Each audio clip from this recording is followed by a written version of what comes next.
Il s'avère que l'homme qui est à côté de vous, sociologue, anthropologue, est beaucoup inspiré par Martin Luther King, par notamment Gandhi aussi, oui, mais aussi en France par le grand humoriste Coluche, décédé il y a un peu plus de 30 ans, et par un certain, je n'ai pas fait exprès, mais Daniel Balavoine. Et il s'avère que Fejria Deliba, vous donnez la réplique à Daniel Balavoine dans une chanson devenue culte, l'Aziza.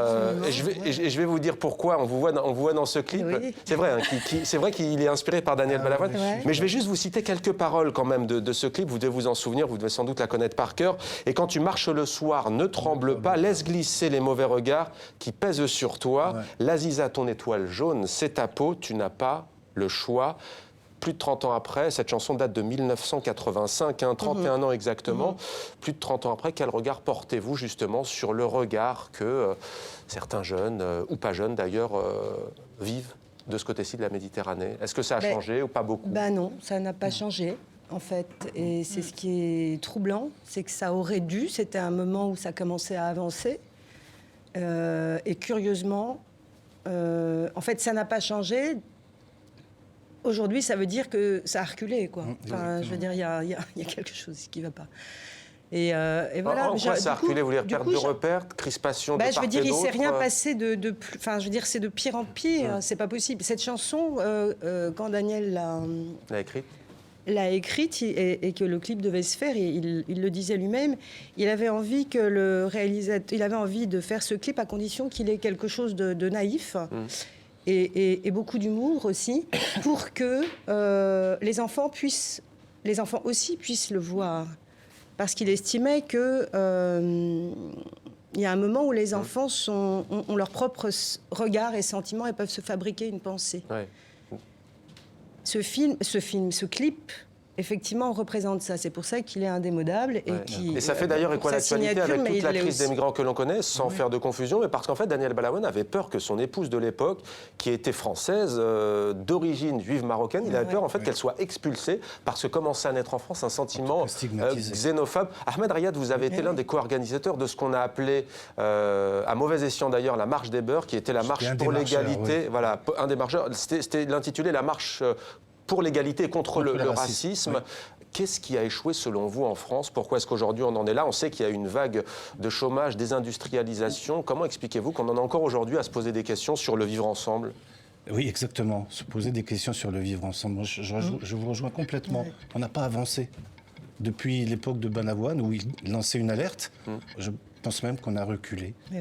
Et si je pouvais citer une phrase, je dirais la phrase d'un jeune de Casablanca, une vingtaine d'années, à qui je disais « Mais comment un jeune de 20 ans peut avoir envie, entre guillemets l'envie, de se suicider, de mourir et d'entraîner dans sa mort des innocents ?»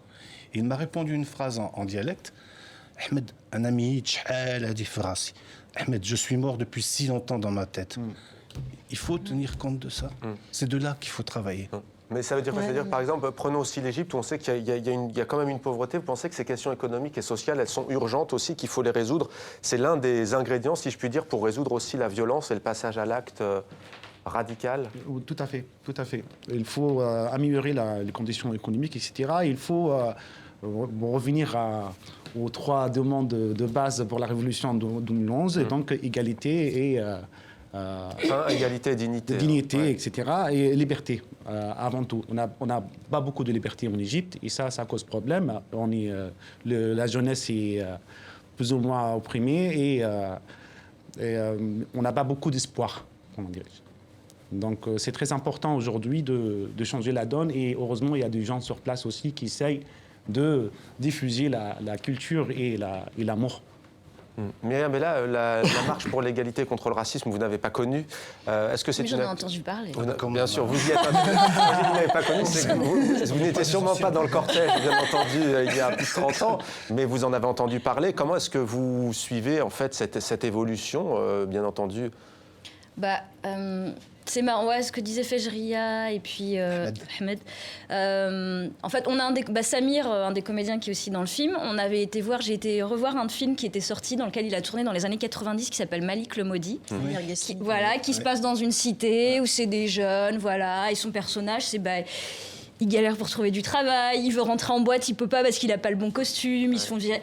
Et en fait, on regardait le film, et à la fin du film, on s'est dit, mais ce film, on pourrait le refaire aujourd'hui. Exactement. Et il a été fait, il date des années 90. Donc c'est vrai que le constat, c'est que Ahmed Rayad, est-ce que vous faites un lien sociologique entre une corrélation entre cette relégation et la bascule, enfin en tout cas le retour du fait religieux, qui d'ailleurs ne concerne pas que les musulmans. On constate un retour du fait religieux chez les Français de confession juive, plus jeunes aussi, chez les chrétiens aussi d'ailleurs, chez certains jeunes. Est-ce que vous faites un lien ou pas forcément? À l'époque de la marche des beurs, puisque maintenant elle est connue sous ce vocable-là, 9 jeunes sont partis de Marseille, notamment des jeunes des Minguettes. Ils étaient 9, on s'est retrouvés à 150 000 à Montparnasse à l'arrivée le 3 décembre.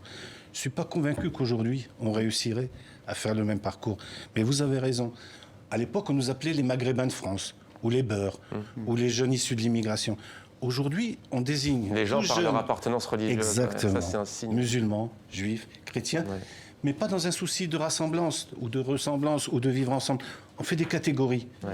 Et je pense que ce qui manque le plus, c'est pas les religions, c'est la spiritualité, c'est le contenu. C'est ce qui fait qu'une religion aide à vivre ensemble. Merci.